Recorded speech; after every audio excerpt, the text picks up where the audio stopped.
thì nói cho mẹ tổng ty ta cho tổng ty hiện quay đi cho mẹ tổng ty trên nơi để nhà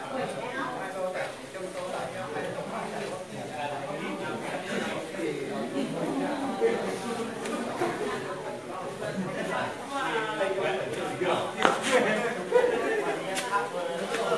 mày đi nó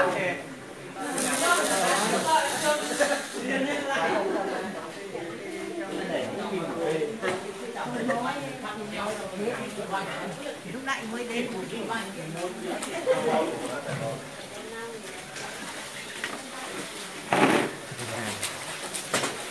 đâu à đâu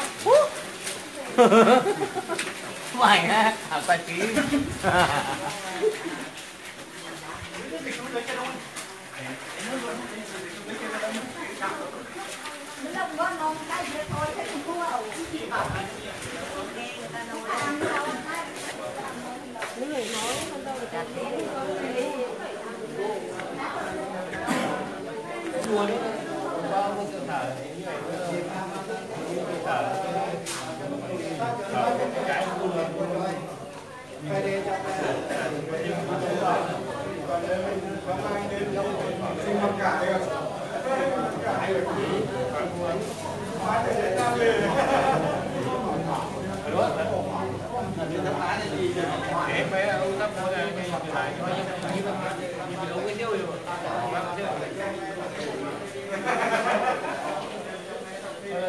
con như thế này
chế độ cho mẹ tổng ty nhớ ung cơn cho mẹ tổng ty thì khi đi trên quả thì làm cho mẹ tổng ty thì nhận về hai đô này mẹ trong tôi tại cho mẹ tổng ty thì nhận là không nuôi không cho tổng ty phê là trong bệnh nhân bệnh cho các trong bệnh như là trong bệnh trong bệnh trong bệnh trong bệnh tây trong bệnh thao trong bệnh nam trong bệnh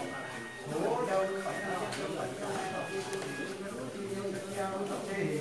bé để nhân ba thì làm về hai đô này trên trong tôi tại cho mẹ tổng ty thì phê là tam hàng rồi phê cho mẹ tổng ty thì quê đấy để cho mẹ tổng ty